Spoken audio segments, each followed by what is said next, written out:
Quanto mais amigos você tiver, mais feliz você vai viver. É melhor ter amigos do que inimigos. Por exemplo, quando eu estava para casar, tinha uma mulher que era muito chata, muito fofoqueira, me deu muito trabalho. E um dia eu estava orando, assim, rezando lá em casa, falei, meu Deus, falta alguém para ser madrinha, quem que eu chamo? Aí veio na minha mente, assim, eu queria ter uma coisa de Deus que vem na minha cabeça, mais com uma qualidade de vida melhor. É a partir dos 23 anos de idade a 32 anos de idade, eu digo para casar, melhor dizendo. Dos 23 aos 32 é uma idade muito bacana até para casar. Porque quem já tem essa idade de 23 para 32, no mínimo já está com um emprego bom, 10 anos numa empresa, já tem um próprio carro, se não tem já está para comprar. Então já está crescido um pouco da área financeira. E não, porque não dá para morar na casa da sogra. Tem gente casando, fazendo um cômodo do lado, um puxadinho, para morar junto com a sogra. Fica difícil. Olha para a pessoa que está lá do seu lado. Fica difícil. Pensou? Aí você entra numa crise, porque todo mundo tem crise no relacionamento. Aí você fala para a tua mulher, fica quieta! A mãe dela não fala assim com a minha filha. Escuta aqui, senhora, ela é minha esposa. Carol, fala abaixo com a minha mãe aí. Cunhado, fala abaixo com a minha mãe. Está entendendo?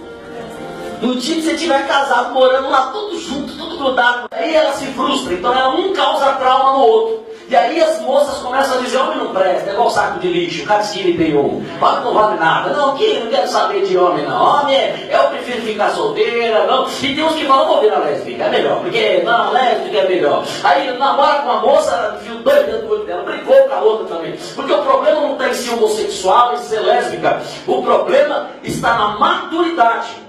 Então escuta isso, a maioria das pessoas, se você estiver namorando, você vai ficar até triste agora. Se você tiver a idade que eu vou falar aqui.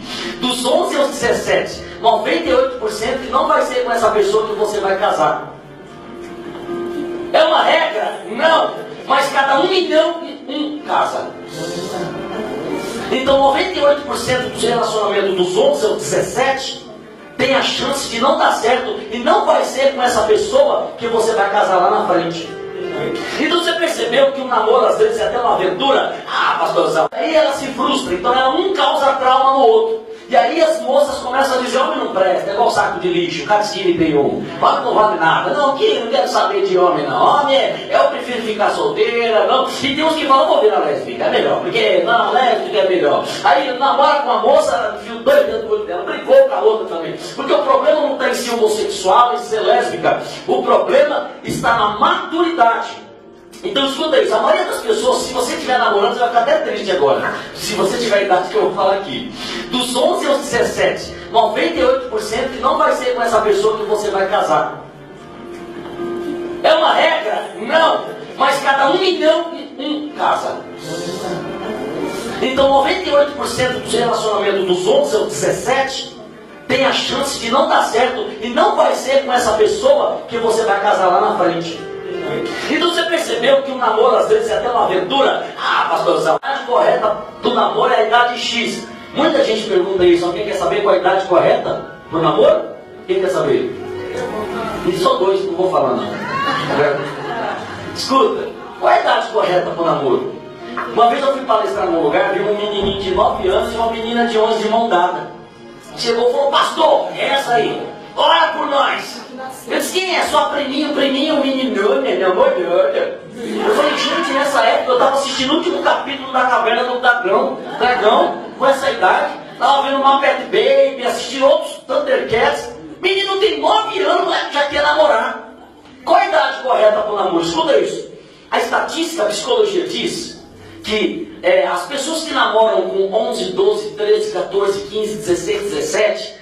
tem 98% de chance de não dar certo e essas pessoas se tornarem pessoas traumatizadas. O que é uma pessoa traumatizada? Eu conheci um cara, ele é lindo, inteligente e trabalhador. O pastor fica até preocupado, porque lindo e inteligente não existe, né? Ou é uma coisa ou é outra. Diz que homem ou é bonito ou é inteligente. Se for inteligente não é bonito, se for bonito não é inteligente. E aí ela disse, mas ele só tem um probleminha, Ó, ele é lindo, inteligente, trabalhador, eu tô querendo namorar com ele, mas ele só tem um probleminha. Qual? Ele bate na mãe dele. Aí o pastor falou assim, não, casa com ele, namora com ele, mas por quê? Porque aí a mãe dele para de apanhar. agora ele vai bater em você. Então escuta isso. Todo relacionamento que você se envolve com alguém, você precisa buscar informação, quem é esse alguém e quem são sua família. Porque tem gente que não vive bem dentro de casa. Tem filho que não respeita pai, não respeita a mãe, não ajuda em casa. Por isso que Bill Gates disse, antes de você amar todo mundo, ela vai se dar bem com todo mundo. Quem está entendendo, diga eu. E o problema da juventude de hoje é primeiro abraçar, beijar e ter relacionamento sexual para depois descobrir quem é a pessoa. Tem um texto na Bíblia que eu acho muito bacana. Eu sei que tem gente no Evangelho com uma palestra, não precisa nem ficar usando alguns termos, mas os maiores palestrantes do Brasil, mesmo os ateus e não evangélicos, eles usam textos da Bíblia. Tem um texto da Bíblia que a Bíblia diz que Deus mandou um profeta e numa ilha pregar, porque Deus ia destruir todo mundo lá, porque eles eram muito maldosos, decapitavam, destruíam, matavam até criança. E Deus falou para o profeta, vai lá. Só que o profeta ficou com medo, porque eles eram tão terríveis nessa ilha, que eles pegavam as mulheres grávidas, parturientes, abriam a barriga dela com um caco de garrafa, e tiravam a criança ao feto e colocavam um gato preto dentro, costurado, e soltavam a mulher para morrer. Pensa num povo ruim.